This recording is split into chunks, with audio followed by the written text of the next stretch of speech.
Please stand as you are able.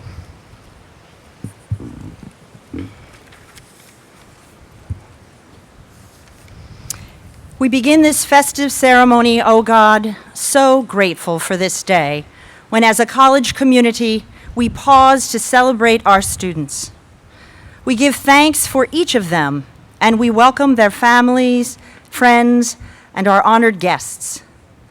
Today, we acknowledge the work of these students and their achievement of this major goal. We know in these 4 years, they have faced adversity and overcome obstacles. They have persevered and indeed flourished. We recognize what they have invested, what they have gained, what they have contributed, and who they have become while in community with us, and we are so thankful. As they prepare to leave this campus and venture forth at an exciting time in this country and in our global community, may each of these graduates take what they have learned and move forward now on the next step of their journey, using wisely the gifts they have been born with and the intellectual and physical tools they have worked hard to acquire or refine while at Grinnell. In doing so, may they contribute to the next community they join, the next place they call home. May each of them look for ways to use their privilege for the common good. When necessary, may they speak the truth to power, and when possible, be the voice of change for the voiceless. On this day, at this time, may they simply breathe and enjoy this occasion while we honor them, praise them, challenge them, and send them on their way to change their corner of this wonderfully diverse and engaging world, one thoughtful step at a time. May joy, strength, and peace guide us through this ceremony and each of our lives. Amen. Please be seated.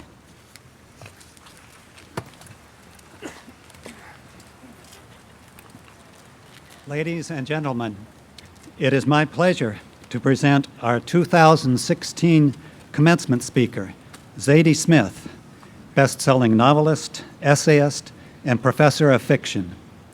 Her dedication to telling compelling stories about real and complicated world serves as an inspiration for our graduates.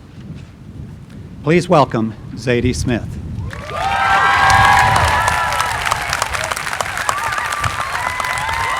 Hi. Hello.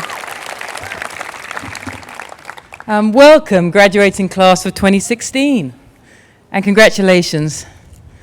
You did it, you made it. How do you feel?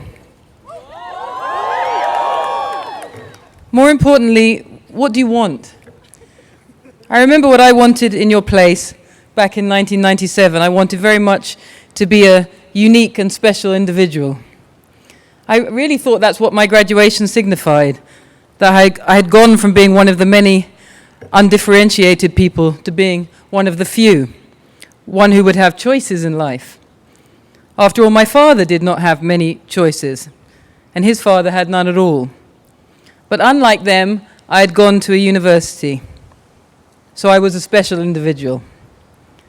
Looking back, it's easy to diagnose a case of self-love. People are always accusing students of self-love, of self-obsession, and this is a bit confusing because college surely encourages the habit. You concentrate on yourself in order to improve yourself. Isn't that the whole idea?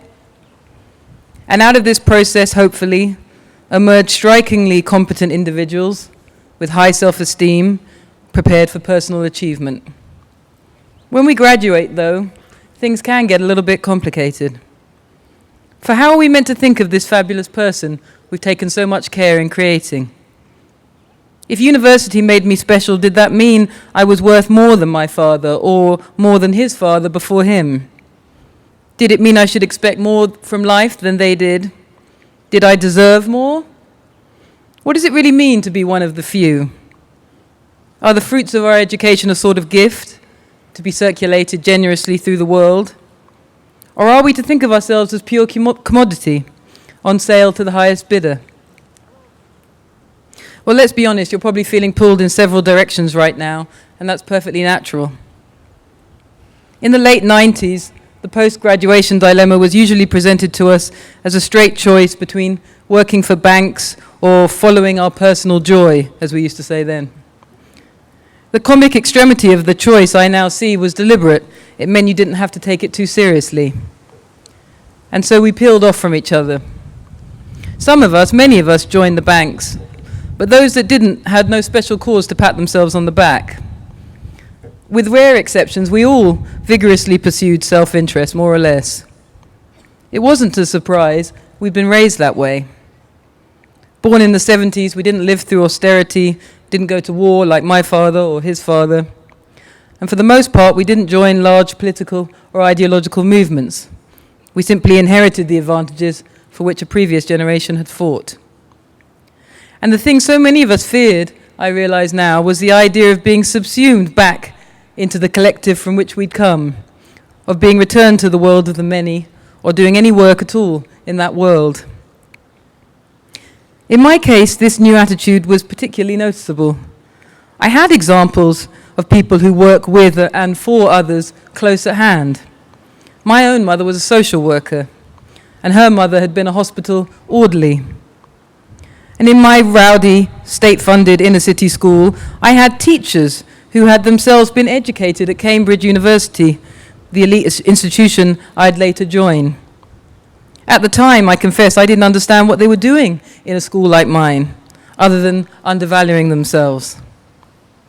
And amongst my own college friends, I know of no one who became a teacher or a social worker or did any work at all in that public sphere. For the most part, we were uninterested in what we considered to be unglamorous pursuits. We valued individuality above all things. You can thank my generation, for example, for the invention of the word supermodel and the popularization of celebrity and lifestyle, often used in conjunction with each other. Reality TV, that was us, too. Also televised talent shows. Also Ugg boots. You're welcome, millennials. And when the fussier amongst us detected in this vision of prestigious individuality, perhaps something a little bit crass or commercialized, our solution was to go in some ways further down the same road, to out-individuate those celebrated individuals. And we became hipsters, defined by the ways we weren't like anybody else. One amusing consequence of this, was that we all ended up individuals of the same type. Not one of a kind, but one of a kind. But there was another more serious aspect about all this I now find a bit melancholic. We isolated ourselves. It took us the longest time to work out that we needed each other. You may have noticed that even now we seem a little bit stunned by quite ordinary human pursuits like having children or living in a neighborhood or getting ill. We're always writing lifestyle articles about such matters in the Sunday papers. That's because until very recently we thought we were going to get through this whole life thing purely on our own steam. Even if we were no fans of, in my case, the ex-British Prime Minister Margaret Thatcher, we had unwittingly taken her most famous slogan and embedded it deep within our own lives. There is no such thing as society. We were unique individuals. What did we need with society? But then it turned out the things that happened to everybody since the dawn of time also happened to us. Our parents grew old and ill. Our children needed schools and somewhere to play. We wanted trains that ran on time. We needed each other. It turned out that we were just human, like everybody. Now, I may have this completely backward, but I get the sense that something different is going on in your generation, something hopeful. You seem to be smarter sooner. Part of these smarts is surely born out of crisis. In the 90s, we had high employment, a buoyant economy. We could spend weeks wondering about the exact length and shape of our beards or whether Kurt Cobain was a sellout. Your situation is more acute. You have so many large collective tasks ahead, and you seem to know that. We had them too, but paid little attention, and now I'm afraid it falls to you. The climate, the economy, the sick relationship between the individual prestige of the first world and the anonymity of the third. These are things that only many hands can fix, working together. You're all individuals, but also part of a generation, and generations are defined by the projects they take on together. Even at the level of slogan, you've decided to honor the concept of the many over the few, that now famous 99%. As far as slogans go, which in my opinion is not very far, yours still sounds more thoughtful to me than the slogans of my youth, which were fatally infected by advertising. Be strong, be fast, be bold, be different, be you. That was always the takeaway. Be you. And when my peers grew up and went into advertising, they spread that message far and wide. Just be you, screams the label on your shampoo bottle. Just be you, cries your deodorant, because you're worth it. You get about 50 of these commencement speeches a day, and that's before you've even left the bathroom. I didn't think you would want any more of that from me. Instead, I want to speak in favor of recognizing our place within the many, not only as a slogan, and much less as a personal sacrifice, but rather as a potential source of joy in your life. Here is perhaps a silly example. It happened to me recently at my mother's birthday party. Around midnight, it came time to divide up the rum cake, and I, not naturally one of life's volunteers, was press-ganged into helping. A small circle of women surrounded me, dressed in West African wraps and headscarves, in imitation of their ancestors. Many hands make short work, said one, and passed me a stack of paper plates. It was my job to take those slices through the crowd. Hardly any words passed between us as we went about this collective task, but each time we set a new round upon a tray, I detected a hum of deep satisfaction at our many hands forming this useful human chain. Occasionally, as I gave out a slice of cake, an older person would look up and murmur, "Ah, you're Yvonne's daughter." But for the most part, it was the cake that received a greeting, a little nod, or a smile, for it was the duty of the daughter to hand out the cake, and no further commentary was required. And it was while doing what I hadn't realized was my duty that I felt what might be described as the exact opposite of the sensation I have standing in front of you now. Not puffed up with individual prestige, but immersed in the beauty of a crowd. Connected, if only in gesture, to an ancient line of practical women, working in companionable silence in the service of their community. It's such a ludicrously tiny example of a collective action, and yet clearly still so rare in my own life that even this minor example of it struck me. Anyway, my point is, it was a beautiful feeling, and it was over too soon. And when I tried to look for a way to put it into this speech, I was surprised how difficult it is to find the right words to describe it. So many of our colloquial terms for this work of many hands are sunk in infamy. Human chain, for starters. Cog in the machine, link in the chain, brick in the wall. In such phrases, we sense the long shadow of the 20th century with its brutal collective movements. We do not trust the collective. We've seen what submission to it can do. We believe instead in the individual, here in America especially. Now, I also believe in the individual. I'm so grateful for the 3 years of college that helped make me more or less an individual, teaching me how to think and write. You may well ask, who am I to praise the work of many hands when I myself chose the work of one pair of hands, the most isolated there is? I can't escape that accusation. I can only look at my own habit of self-love and ask, what is the best use I can make of this utterly human habit? Can I make a gift of myself in some other way? I know for sure I haven't done it half as much as I should or could have. I look at the fine example of my friend, the writer and activist Dave Eggers, and see a man who took his own individual prestige and parlayed it into an extraordinary collective action, 826 National, in which many hands work to create educational opportunities for disadvantaged children all over this country. And when you go to one of Dave's not-for-profit tutoring centers, you don't find selfless young people grimly sacrificing themselves for others. What you see is joy. Dave's achievement is neither quite charity nor simple individual philanthropy. It's a collective effort that gets people involved in each other's lives. I don't mean to speak meanly of philanthropy. Generally speaking, philanthropy is always better than no help at all. But it is also in itself a privilege of the few. And I think none of us want communities to rise or fall on the whims of the very rich. I think we would rather be involved in each other's lives. and that what stops us most often is fear. We fear that the work of many hands will obscure the beloved outline of our individual selves. But perhaps this self you've been treasuring for so long is itself the work of many hands. Speaking personally, I owe so much to the hard work of my parents, to the educational and healthcare systems in my country, to the love and care of my friends.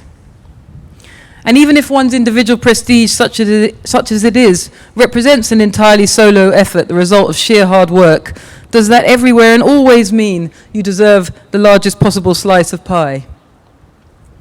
These are big questions, and it's collectively you'll have to decide them.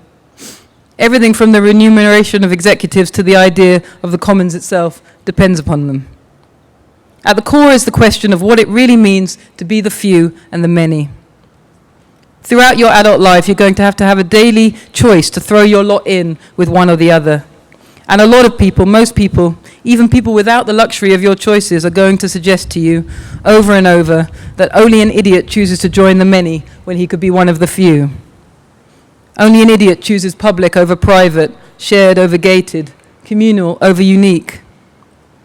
Mrs. Thatcher, who was such a genius at witty aphorism, once said, "A man who, beyond the age of 26, finds himself on a bus can count himself a failure." I've always been fascinated by that quote, by its dark assumption that even something as natural as sharing a journey with other people represents a form of personal denigration. The best reply to it, I know, is that famous line of Terence, the Roman playwright, "Homo sum humani nihil a me alienum puto." I am a human being. I consider nothing that is human alien to me. Montaigne liked that so much he had it carved into the beams of his ceiling. Some people interpret it as a call to toleration. I find it stronger than that. I think it's a call to love. Full disclosure, most of the time, I'm sure like you, I do not find it easy to love my fellow humans. I am still that solipsistic 21-year-old. But the times I have been able to get over myself and get involved at whatever level, well, what I'm trying to say is those have proved the most valuable moments of my life. And I never would have guessed that back in 1997. Oh, I would have paid lip service to it as a noble idea, but I wouldn't have believed it. The thing is, it's not even a question of ethics or self-sacrifice or moral high ground. It's actually totally selfish. Being with people, doing for people, it will bring you joy. Unexpectedly, it feels better. It feels good to give your unique and prestigious selves the slip every now and then and confess your membership in this unwieldy collective called the human race. For one thing, it's far less lonely. And for another, contra Mrs. Thatcher, some of the best conversations you'll ever hear will be on public transport. If it weren't for the New York and London subway systems, my novels would be books of blank pages. But I think I'm preaching to the converted. I see you gazing into your phones as you walk through the world, and I know solipsism must be a constant danger, as it is for me, as it has been for every human since the dawn of time. But you've also got this tremendous contrapuntal force pulling you into the world. For aren't you always connecting to each other, forever communicating, rarely scared of strangers, wildly open, ready to tell anyone anything? Doesn't online anonymity tear at the very idea of being a prestige individual? Aren't young artists collapsing the border between themselves and their audience? Aren't young coders determined on an all-access world in which everybody is an equal participant? Are the young activists content just to raise the money and run? No, they want to be local, grassroots, and involved. Those are all good instincts. I'm so excited to think of you pursuing them. Hold on to that desire for human connection. Don't let anyone scare you out of it. Don't let your fellow humans be alien to you. As you get older and perhaps a little less open than you are now, don't assume that exclusive always and everywhere means better. It may only mean lonelier. There will always be folks hard selling you the life of the few, the private schools, private planes, private islands, private life. They're trying to convince you that hell is other people. Don't believe it. We are far more frequently each other's shelter and correction, the antidote to solipsism and so many windows on the world. Thank you.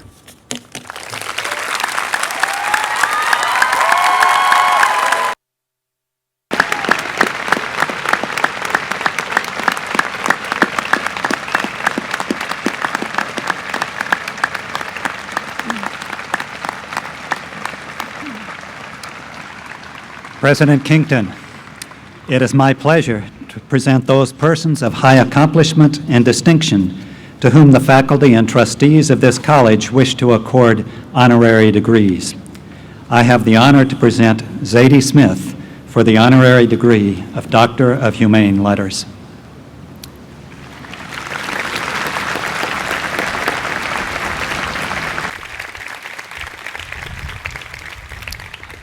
When the Guardian newspaper asked Zadie Smith for the rules of writing fiction, she said this: "Tell the truth through whichever veil comes to hand, but tell it." For nearly 2 decades, Smith has been telling the truth to a worldwide audience through her stories. Her audacious tales bring together diverse groups of people and perspectives in ways that tell us not just about them, but about ourselves. Smith's gifts as a writer were evident early on. When publishing houses saw just 80 pages of the manuscript that would become the best-selling book White Teeth, Smith quickly landed her first contract. She was 21 years old. White Teeth lived up to its billing. The novel, which follows the lives of 2 wartime friends and their families in London, was breathtaking in its ambition. It addressed complex topics like immigration, race, and assimilation. The book earned several major awards, including the James Tate Black Memorial Prize for Fiction, the Whitbread Book Award, and the Betty Trask Award.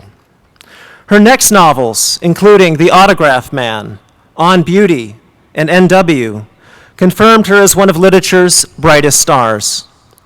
Critics compared her to Charles Dickens, Salman Rushdie, and Ewan McEwan. When she's not writing novels, Smith has found time to pen essays, write nonfiction, and edit collections of stories. She is currently at New York University, where she is a professor in the English department. For telling compelling, beautiful, and truthful stories about our complex world, we are pleased to honor Zadie Smith.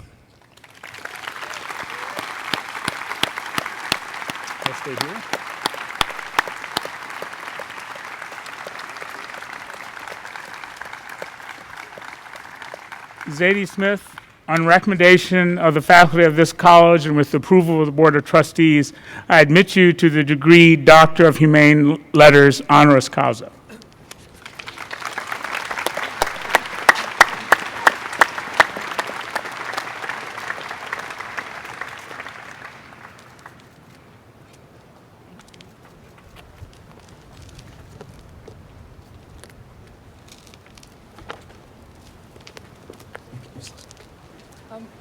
Thank you. I really talked enough, but thank you so much for this. It's a real privilege, and I'm really delighted. Thank you so much.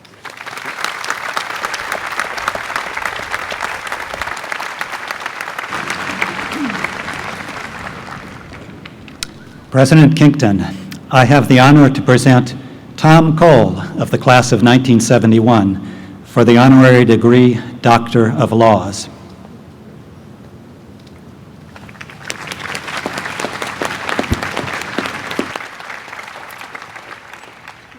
There is perhaps no one in the audience today who will be surprised that Time magazine has called a congressman who graduated from Grinnell one of the sharpest minds in the House.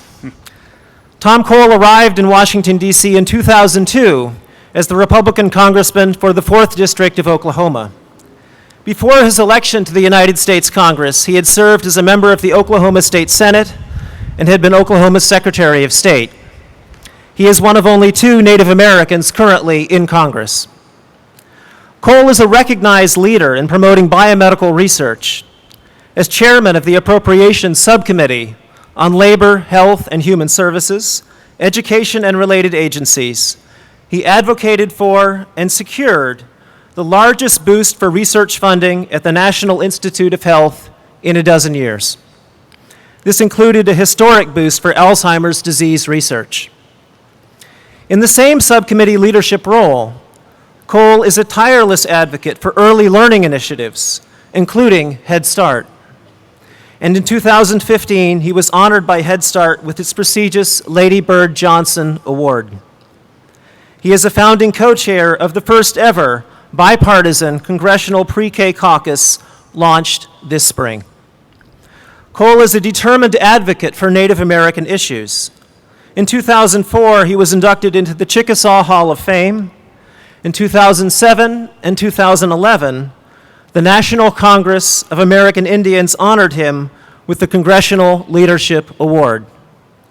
For his work in advocating for quality medical research, supporting vulnerable populations and underrepresented minorities, and for his long service to our country, we are pleased to recognize Tom Cole, class of 1971.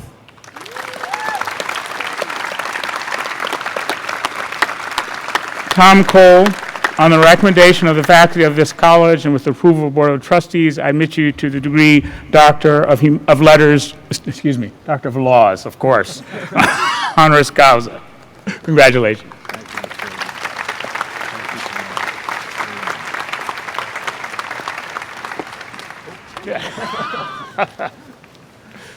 We'll get it right. Okay.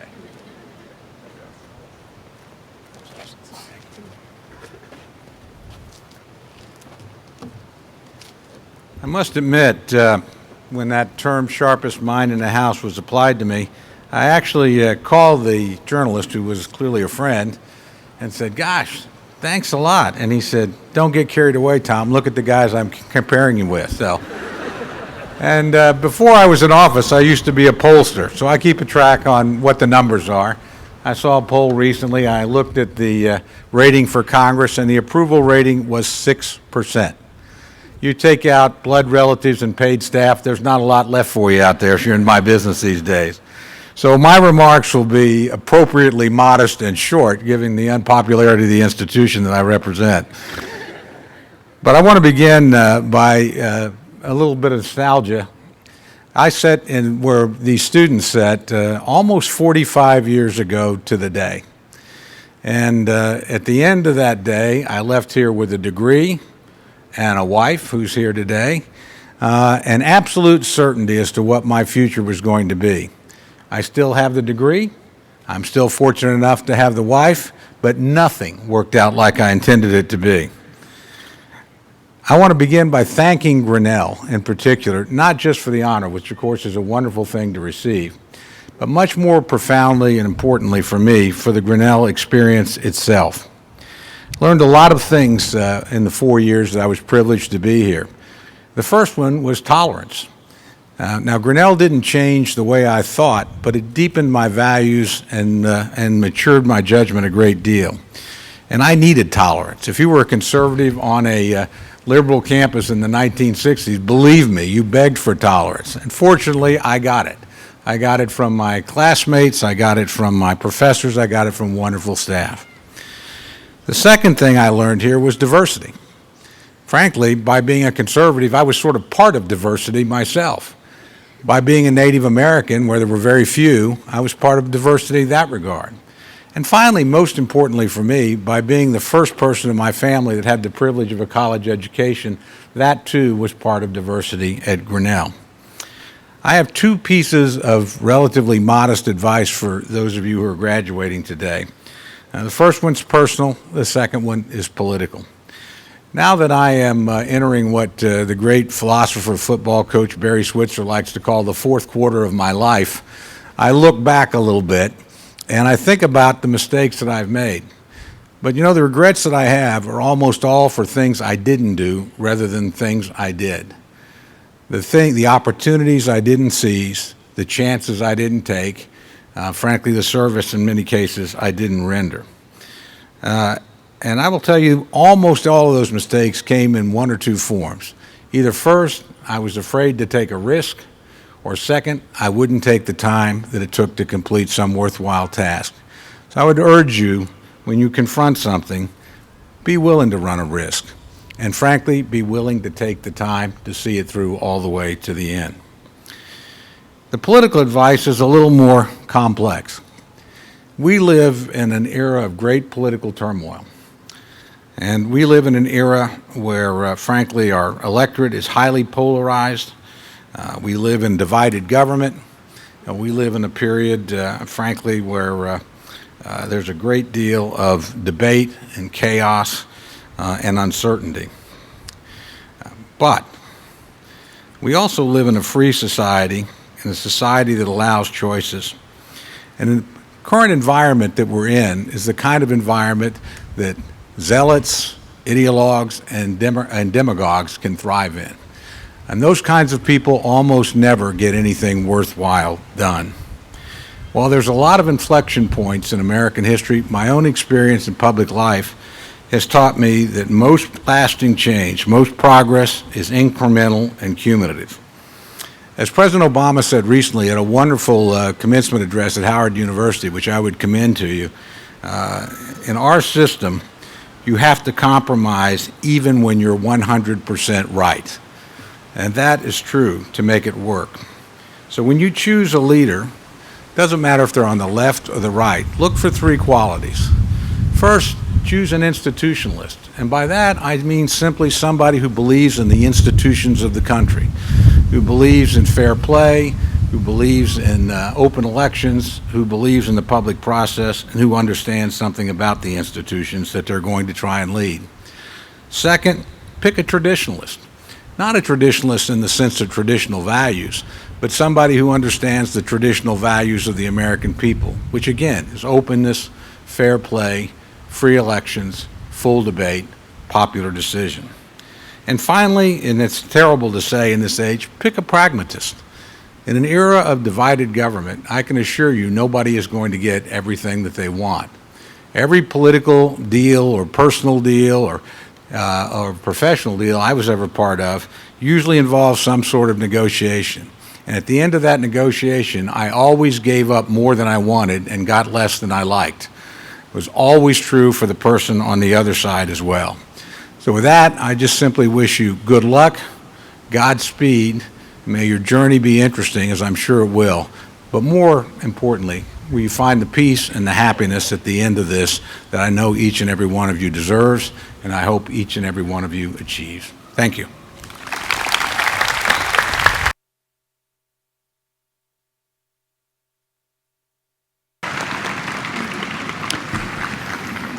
President Kington, I have the honor to present Fred Hirsch of the class of 1977 for the honorary degree Doctor of Humane Letters. For Fred Hirsch's contemporaries in jazz piano, it is not enough to call him a master of his craft. One colleague put it this way: Fred at the piano is like LeBron James on the basketball court. He is dazzling. Hirsch began playing piano at just 4 years old. He was composing at 8 and won his first national piano competitions at 10. At Grinnell, he discovered a love of jazz piano, which has become his career's driving force. Hirsch has long been praised as a skilled collaborator. Over the course of his career, he has worked with some of the world's best jazz artists, including Charlie Haydn and Stan Getz. In 2014, Floating, the album he recorded with the Fred Hirsch Trio, earned him 2 of his 8 Grammy nominations. He has had similar success as a solo performer. As a critic at one leading jazz publication wrote, "When it comes to the art of solo piano and jazz, there are 2 classes of performers, Fred Hirsch and everyone else." Hirsch's work has also gone beyond the music. In 2003, he developed Leaves of Grass. The work was a jazz-infused arrangement of Walt Whitman's poetry for voice and instruments. A theatrical project called My Coma Dreams has been performed both nationally and internationally. He was recently named 2016 Doris Duke Artist. For his world-class skills as a performer, composer, activist, educator, and conceptual thinker in jazz, we are pleased to recognize Fred Hirsch, class of 77.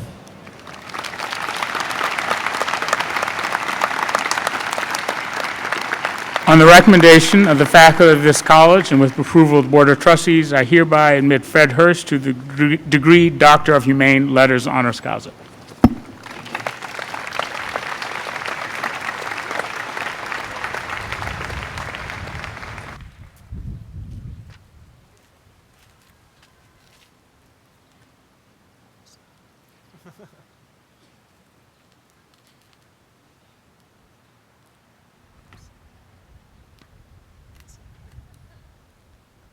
license. Thank you. Good afternoon. I'm delighted to be here. I am a jazz musician. I make my living by making things up on the spot, so I do not have prepared remarks. I hope I do not come to regret that. It says class of 77. However, I was here exactly one semester. It was the fall of 1973. My best friend was looking at Grinnell, and I decided to go with him. And in the spring of 73, I had prepared to audition for a number of major music schools as a classical pianist, but I knew my heart was not in it. I decided to go to Grinnell, and I say that it is probably the best non-choice I've ever made in my life. I honestly figured that if I couldn't figure out what I wanted to do with my life in the middle of Iowa, in the middle of winter, I would never figure it out. And that proved to be the case. So many important things happened to me here in that 3 months. Just walking past the bookstore, back then LPs were 3 for $10. I discovered all kinds of music, not just jazz, but world music, contemporary music. I played chamber music for the first time, and in a strange way that led me to play jazz because I loved the idea of playing collaborative music with others. My first day in my political science class, my teacher came in a jean jacket and blue jeans. I can't remember his name, but he said, call him by his first name, and he said, the electoral and constitutional process is rigged. There'll never be substantive change. It's all designed by the status quo. No revolution is possible, in the manner of Howard Zinn. I also had an amazing piano teacher here whose name was Cecil Lytle, African-American man who was not just a jazz pianist, he was a specialist in the music of Franz Liszt. He had me read one of the seminal books on jazz, Black Music by Amiri Baraka. I began to listen to everything from Cecil Taylor and Pharoah Sanders to Weather Report and Chick Corea. I began to feel like perhaps this is something I can do. I have a background as I can get around the piano pretty well. I know a lot about theory and so on and so forth.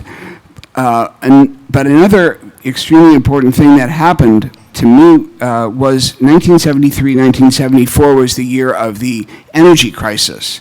And Grinnell, worried about heating the school during the winter break, gave us a very extended winter break, I think 6 weeks maybe, or 7 weeks. And I went back to Cincinnati, my hometown. I stumbled into a jazz club. I sat in, and it changed my life. And I decided then and there I was going to devote myself to this art form. I came back here, packed up my things, and left. I will say my exit was rather dramatic. My entrance was rather dramatic.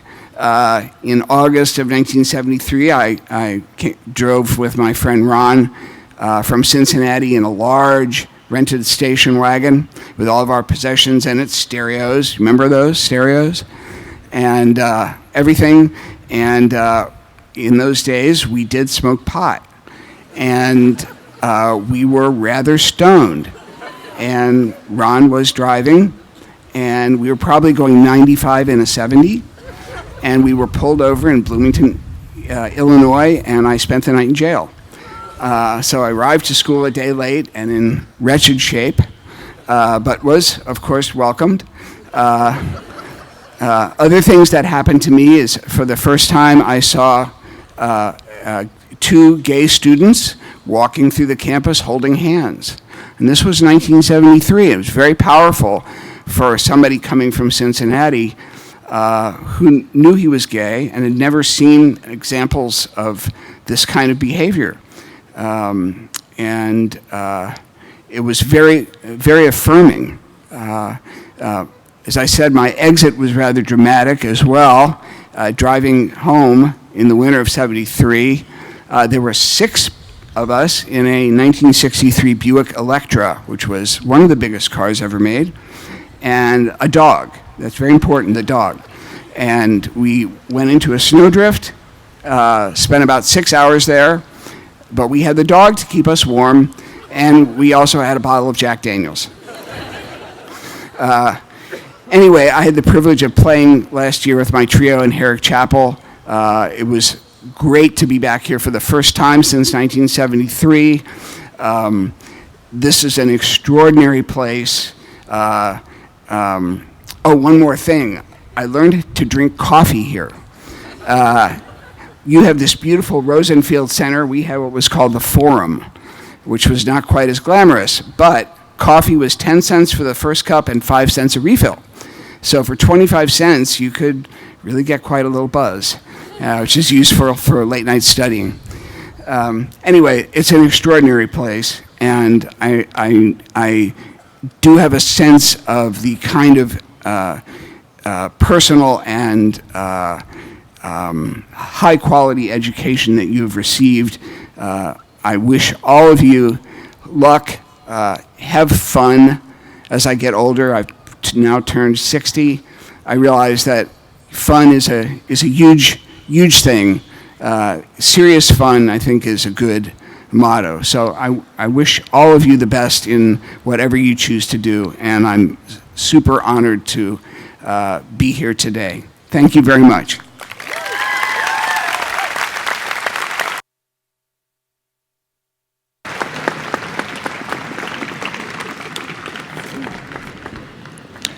President Kington, I have the honor to present Claudia Swisher for the honorary degree Doctor of Social Studies.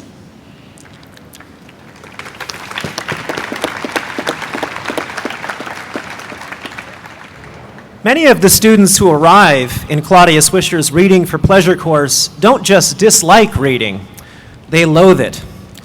Yet over the course of their 18 weeks with Swisher, they learn to choose and read books that transform their lives. They sprawl out in the classroom on beanbags and curl up in chairs, and they read books that allow them to escape into another world, one class period at a time. By the end of the course, students across all sections have read a combined 500,000 pages. But more important, many no longer loathe reading. They love it. Former students report that they have found themselves accidentally picking up a book to read for pleasure long after the course has ended. Innovative ideas and classes like these have led Swisher to win multiple Teacher of the Year honors and nominations.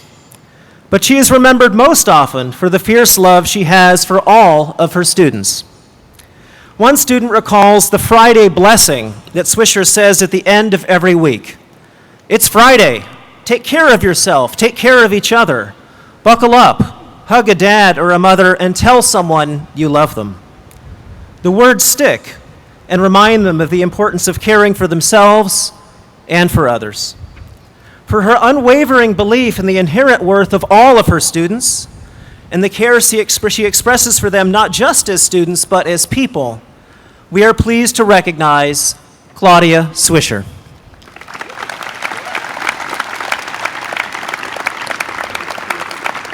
Claudia Swisher, on recommendation of the faculty of this college and with approval of the Board of Trustees, I admit you to the degree Doctor of Social Studies, honoris causa.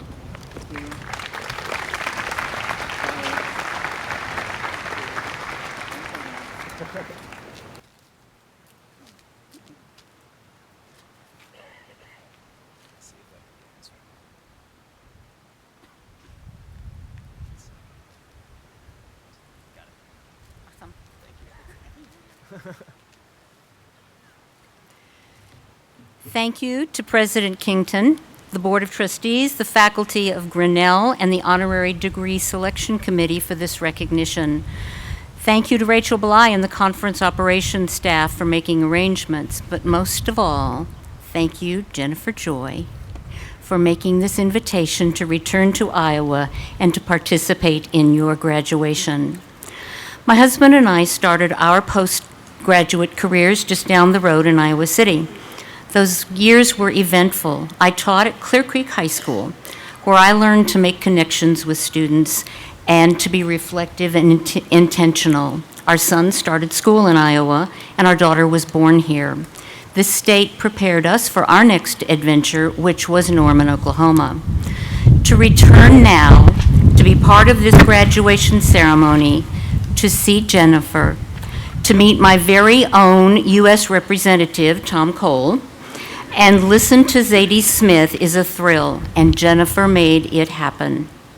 Jennifer and I met in my English elective reading for pleasure. I know some of you would have loved to have joined us, and others are wondering how you could spend a semester reading for pleasure. But we bonded over reading, writing, thinking, and talking about books. When Jennifer said she was coming to Grinnell, I knew your splendid reputation, and I knew she would be challenged and nurtured. I will admit I warned her about the winters. This was the right place for her to grow as a person, and to be here as she graduates warms my heart. Your tradition of honoring a classroom teacher, one who represents all the teachers who contributed to your success, recognizes that unique mission of all educators. I'm grateful you were encouraged to look back and think about your K-12 teachers. This tradition connects you from your first day of kindergarten to this, your last day as an undergrad, sitting with friends, ready to leave school for a while and find your path. I attended your baccalaureate yesterday, and I witnessed the strong connections you have with the professors and staff at Grinnell. I was moved by the hugs and smiles, and I know your time here was also full of positive relationships. This honor bestowed by Grinnell and by Jennifer is the highest honor a teacher can earn. We live our life with students. We create learning communities and grow together. Students keep us young, and you age us prematurely. You challenge us and mystify us. You find your ways into our hearts, and you never leave. This is what it is to be a teacher, to stay awake worrying about a student, to spend hours grading papers, writing notes on them, to invent that Friday blessing to remind you how precious you are. You are our treasures. You are the beacon to a time we will not see. I'm here today, but I know each of you could name a teacher who believed in you, supported you, encouraged you. I'm seeing nods, I love that. Someone who deserves to be standing here watching you graduate from Grinnell. Maybe it was the teacher who taught you to read, or a school librarian, or an orchestra teacher, a history teacher, a math teacher, a coach who pushed you to excel, the teacher who showed you the solar system or the beauty of a sonnet. I know each of you is here today partially because of classroom teachers. So class of 2016, promise me that you'll write a note to that teacher, thanking him or her and telling about your successes here at Grinnell and your plans for after graduation. Reconnect, tell that person what he or she meant to you. Thank a teacher for me and for yourself. I promise it will mean the world to your teacher. And read a book for pleasure. I highly recommend a Zadie Smith book. Thank you again, and congratulations to all of you.